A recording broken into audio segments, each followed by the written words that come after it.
Hello students and welcome back to the another session of circulatory system. आज हम लोग discuss करेंगे about cardiac cycle. Cardiac cycle means the entire functioning of heart which starts from one heart beat and ends at the another heart beat. It simply means कि एक heart beat से दूसरी heart beat के बीच में heart अपनी पूरी functioning complete कर देता है और वो जो फंक्शनिंग कंप्लीट होती है वो एक साइक्लिक मैनर में कंप्लीट होती है जिसे हम कार्डियक साइकिल बोलते हैं। इट सिंपली मींस अगर मैं इसकी फंक्शनिंग की बात कर रहा हूं तो ये पूरी जो साइक्लिक इवेंट है ये 0.8 सेकेंड्स की साइकिल है। 0.8 सेकेंड की साइकिल है जो one heart beat to another heart beat के बीच में होती है। One heart beat to another heart beat. At least ये सबसे बेसिक चीज है कि कार्डियक साइकिल का जो ड्यूरेशन है वो beginning of one heart beat to the beginning of next heart beat. अब इस कंप्लीट इवेंट में, इस कंप्लीट ड्यूरेशन में, 0.8 सेकेंड के ड्यूरेशन में होता क्या है वो हम लोग को समझना है। यानी ये पूरा जो साइक्लिक इवेंट है ये रिलेटेड है with the functioning of heart. Functioning of heart का मतलब आप समझ रहे होंगे, मैं से प्रीवियस वीडियो में आपको बता चुका हूं कंडक्टिंग सिस्टम ऑफ हार्ट। तो उस पूरी फंक्शनिंग को हमें साइक्लिक मैनर में समझना है। साइक्लिक मैनर में समझने के लिए मैं इस इवेंट को समझाने की कोशिश करूंगा। अच्छा, इस पूरी कार्डियक साइकिल में एक चीज का बहुत इंपॉर्टेंट रोल है, वो है कंप्लीट चैम्बर्स, यानी जो 4 चैम्बर्स हैं हार्ट के, इनका एक सिस्टोलिक इवेंट होगा मतलब कॉन्ट्रैक्शन होगा और एक डायस्टोलिक इवेंट होगा मतलब रिलैक्सेशन होगा। यानी कार्डियक साइकिल में, इस कार्डियक साइकिल में एक सिस्टोलिक इवेंट होगा, सिस्टोलिक इवेंट होगा and second is diastolic event. इसका मतलब जितने भी चैम्बर्स हार्ट में हैं वो एक बार कॉन्ट्रैक्ट करेंगे और एक बार रिलैक्स करेंगे। ये चारों के चारों चैम्बर्स एक बार कॉन्ट्रैक्ट करेंगे एंड एक बार रिलैक्स करेंगे। अब ये जो कॉन्ट्रैक्शन एंड रिलैक्सेशन है ये साइक्लिक फॉर्म में कैसे होगा ये मैं समझाने की कोशिश करूंगा। तो जो फर्स्ट इवेंट है कार्डियक साइकिल का, इसको समझने के लिए आपको पहला इवेंट समझना बहुत जरूरी है। जो फर्स्ट इवेंट है कार्डियक साइकिल का वो है joint diastole. Joint diastole. Diastole means relaxation and joint diastole का मतलब क्या हुआ कि ये ऑरिकल्स एंड वेंट्रिकल्स ये बिल्कुल रिलैक्स्ड पोजीशन पे रहेगा। ये क्यों रिलैक्स्ड पोजीशन पे रहेगा, इसका एक बहुत इंपॉर्टेंट सिग्निफिकेंस है, क्योंकि इस इवेंट के दौरान, इस इवेंट के ड्यूरेशन के दौरान right auricle and left auricle अपना मेजर कैरेक्टरिस्टिक प्ले करते हैं, which means they act as a receiving chamber. मैं पहले भी बता चुका हूं अपने प्रीवियस वीडियो में कि ऑरिकल्स जो हैं वो रिसीविंग चैम्बर है। तो ज्वाइंट डायस्टोल में क्या होगा, चारों चैम्बर्स रिलैक्स्ड पोजीशन पे रहेंगे और लेफ्ट ऑरिकल राइट ऑरिकल में ब्लड की फ्लोइंग स्टार्ट हो जाएगी। फॉर एग्जाम्पल हम मान लेते हैं यहां पे इस पोर्शन पे हम लंग्स को ड्रॉ कर रहे हैं और 2 pulmonary veins from the each lungs, मतलब हम इस तरह से एक पल्मोनरी वीन लेके आ रहे हैं, ये सेकेंड पल्मोनरी वीन, ये थर्ड पल्मोनरी वीन एंड ये फोर्थ पल्मोनरी वीन। तो ये 4 pulmonary vein, 2 from each lungs, enters into the right auricle. 4 pulmonary veins. Clear? And these 4 pulmonary veins brings oxygenated blood and it starts to fill into the left auricle. Clear? And during the same time, is it time पे right auricle also receives the opening of superior and inferior vena cava. Suppose this is a body tissue, मैं assume कर लेता हूं इसको body tissue. तो from the entire body, two important veins enters into the right auricle, the superior vena cava and the inferior vena cava. Sorry, इसको नीचे रखेंगे. The inferior vena cava, okay, and they start filling deoxygenated blood.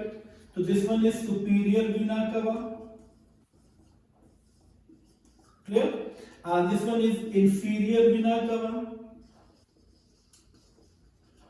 And ये दोनों deoxygenated blood fill करेंगे right auricle में. अब इस event में हुआ क्या कि लेफ्ट ऑरिकल और राइट ऑरिकल कंप्लीटली फिल्ड हो गया with blood. Left auricle receives oxygenated blood from the lungs by the pulmonary veins. Right auricle receives superior and inferior vena cava, which brings deoxygenated blood into the right auricle. अब इस duration पे अगर contraction हो जाता तो blood backflow कर जाता. That's why these chambers are at relaxed position. ये chambers relaxed रहेंगे. और जब फिलिंग ऑरिकल्स में हो रही है राइट एंड लेफ्ट ऑरिकल्स पे, ये बहुत इंपॉर्टेंट लाइन है कि इसी टाइम पे लेफ्ट ऑरिकल से ब्लड सीप कर जाता है टुवर्ड्स द लेफ्ट वेंट्रिकल. मैं फिर से रिपीट कर रहा हूं. During the joint diastolic event 70% of blood seeps from auricles to ventricles. So there is no contraction required in the first event. 70% of blood seeps from the auricles to ventricles during the joint diastole. So no signals required, only the chambers are at relaxed position. Left auricle receives oxygenated, right auricle receives deoxygenated, and similarly 70% of blood seeps from the left auricle to left ventricle and right auricle to right ventricle. So this is the importance of joint diastole. Now, after joint diastole, only the 30% of blood remains here. सिर्फ 30% blood बचा, because 70% तो हम transport कर चुके हैं by the joint diastole. अब remaining 30% के लिए next event is very important, that is atrial systole. तो एट्रियल सिस्टोल को समझने के लिए एक बहुत इंपॉर्टेंट इवेंट मैं समझाने की कोशिश कर रहा हूं. Atrial systole.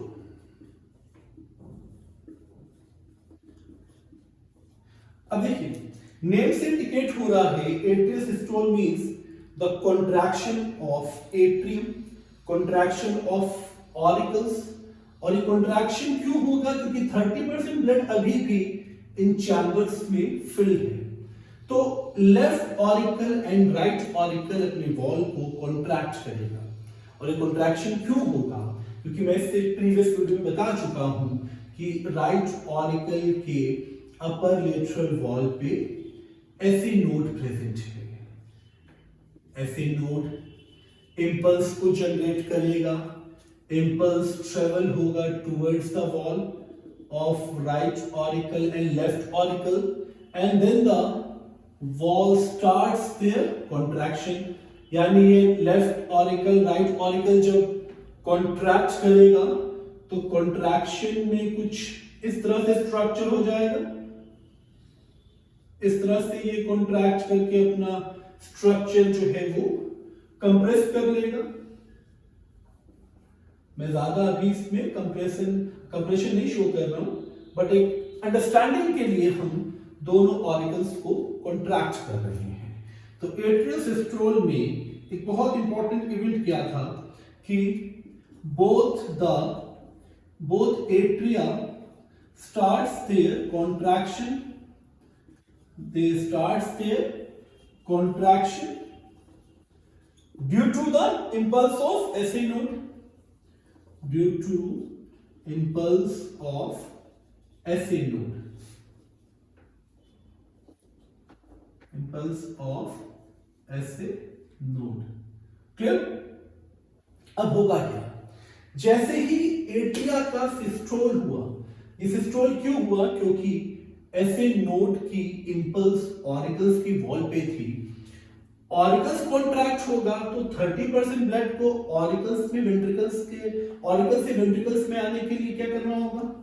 यहाँ पे जो वॉल्स प्रेजेंट है बाइकस्पिड, ये भी ओपन हो जाएगा, एंड ये जो ट्राइकस्पिड वॉल्व है ये भी ओपन हो जाएगा।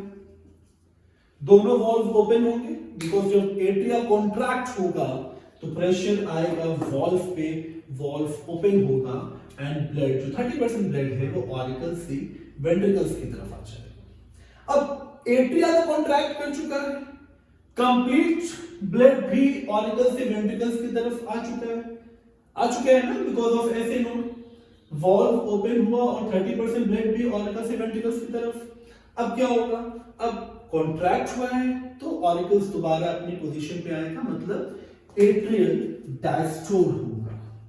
The third event that is atrial diastole. तो एट्रियल डायस्टोल मतलब एट्रिया अपनी पोजीशन पे वापस आ जाएगा, तो रिलैक्सेशन होगा ऑरिकल्स का,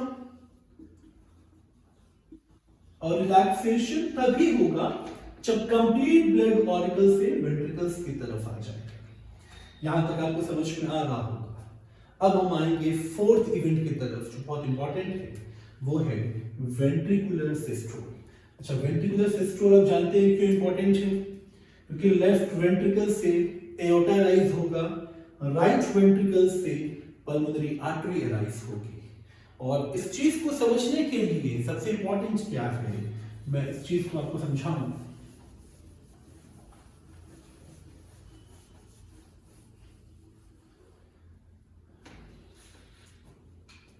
तो fourth event is ventricular systole. Ventricular systole तो कॉन्ट्रैक्शन होगा अब वेंट्रिकल्स का। वेंट्रिकल्स कैसे कॉन्ट्रैक्ट होगा? इससे प्रीवियस वीडियो में मैं बता चुका हूं। यहां पे एवी नोड होगा, ये एवी नोड का लोकेशन हो गया। AV node bundle of His में डिवाइड हुआ है एंड फाइनली ये पुर्किंजे फाइबर्स की फॉर्म में वॉल पे प्रेजेंट है। ये हम लोग डिस्कस कर चुके हैं अपनी प्रीवियस वीडियो में। तो ये पुर्किंजे फाइबर्स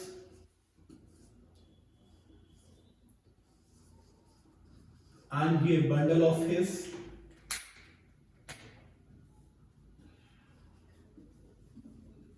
बंडल ऑफ हिस। अब होगा क्या? एवी नोड इंपल्स रिसीव करेगा ऐसे नोड से, ये ऐसे नोड से इंपल्स रिसीव करेगा, फिर सेंड करेगा इसको बंडल ब्रांचेस पे एंड अल्टीमेटली ये पुर्किंजे फाइबर्स के पास आ जाएगा। इससे होगा क्या? वेंट्रिकल्स की वॉल कॉन्ट्रैक्ट हो जाएंगी।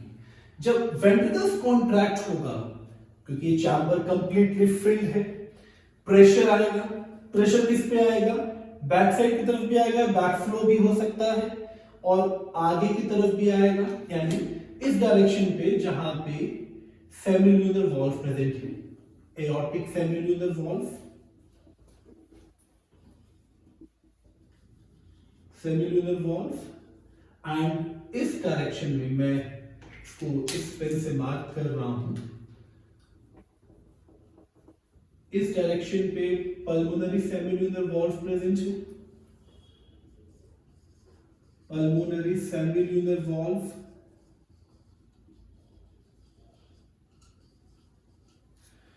तो जब वेंट्रिकल्स का कॉन्ट्रैक्शन होगा तो सबसे पहली इवेंट क्या होगी कि ये ऑरिकल्स एंड वेंट्रिकल्स, यानी जो ऑरिकल्स एंड वेंट्रिकल्स सेपरेटेड है by AV septum, bicuspid and tricuspid, ये क्लोज हो जाएगा।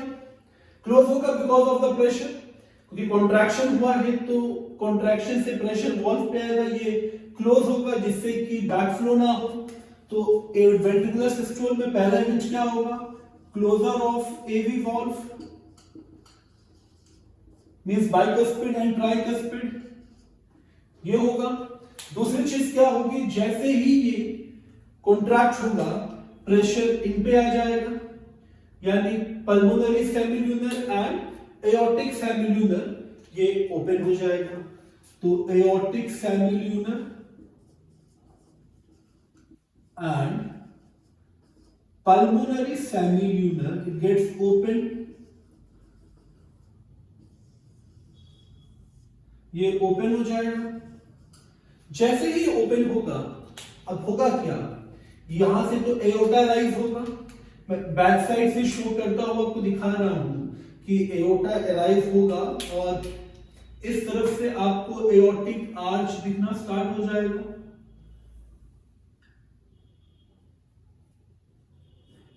तो ये जो एओर्टा है ये सप्लाई करेगा oxygenated blood to whole part of the body. Similarly ये जो पोर्शन है यानी पल्मोनरी ट्रंक, ये मैं शो कर रहा हूं यहां पे, ये डीऑक्सीजनेटेड ब्लड को पल्मोनरी आर्टरी के थ्रू लंग्स की तरफ लेके जाएगा। तो ये डायरेक्शन हो गया डीऑक्सीजनेटेड ब्लड का बाय पल्मोनरी आर्टरी। बात समझ में आ रही होगी आपको, यानी जब मैं फिर से रिपीट कर रहा हूं कि जब वेंट्रिकल्स कॉन्ट्रैक्ट होंगे तो पहला इवेंट होगा कि बाइकस्पिड एंड ट्राइकस्पिड ये क्लोज हो जाएगा and aortic semilunar and pulmonary semilunar open होगा। तो एओर्टा ये ब्लड सप्लाई करेगा oxygenated blood to the whole part of body and pulmonary artery deoxygenated blood लेके लंग्स की तरफ आ जाएगा। एंड ये इवेंट जो हुआ है वेंट्रिकुलर सिस्टोल का, ये हुआ by the association of three important components, जिसमें first one is AV node, then bundle of His and Purkinje fibres. अब थर्ड इवेंट के बाद हम फोर्थ इवेंट के बाद हम फिफ्थ इवेंट की बात करेंगे। Fifth event is ventricular systole, ventricular diastole. Systole तो हम पढ़ चुके हैं, वेंट्रिकुलर डायस्टोल करेंगे। अब वेंट्रिकल अपने कॉन्ट्रैक्शन से क्या कर रहा था, कंप्लीट ब्लड को ट्रांसपोर्ट कर रहा था बॉडी की तरफ, लंग्स की तरफ। अब ये भी एम्प्टी हो जाएगा। तो जैसे ही एम्प्टी होगा वेंट्रिकल्स अपनी पोजीशन पे वापस आ जाएगा। मतलब it is all about the relaxation of ventricles, relaxation of ventricles. So this is the final event of cardiac cycle, ventricles relaxed हो गया। अब जैसे ही ventricles relaxed हुआ, कंडीशन फिर से वही हो जाएगी कि चारों के चारों चैम्बर्स अब एम्प्टी हो जाएंगे। फिर से ज्वाइंट डायस्टोल होगा यानी ऑरिकल्स फिल होगा, फिर ऑरिकल्स कॉन्ट्रैक्ट होगा, फिर ऑरिकल्स रिलैक्स्ड होगा, फिर वेंट्रिकल्स कॉन्ट्रैक्ट होगा एंड वेंट्रिकल्स रिलैक्स्ड होगा।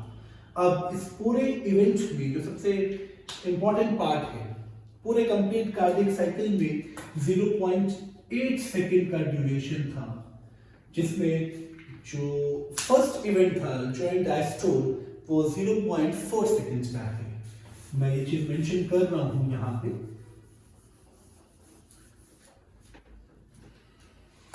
This is pulmonary artery. ये अगर आपको नोट्स में हेल्पफुल है तो इसे नोट कर लीजिएगा, AV node and pulmonary artery. तो फर्स्ट जो इवेंट था ज्वाइंट डायस्टोल, तो ये ज्वाइंट डायस्टोल होगा 0.4 सेकेंड्स का, क्लियर।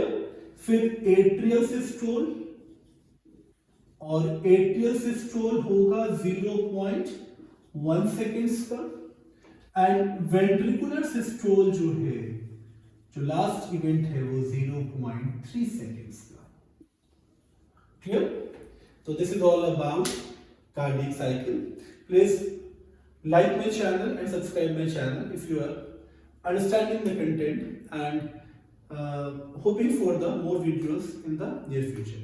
Thanks a lot.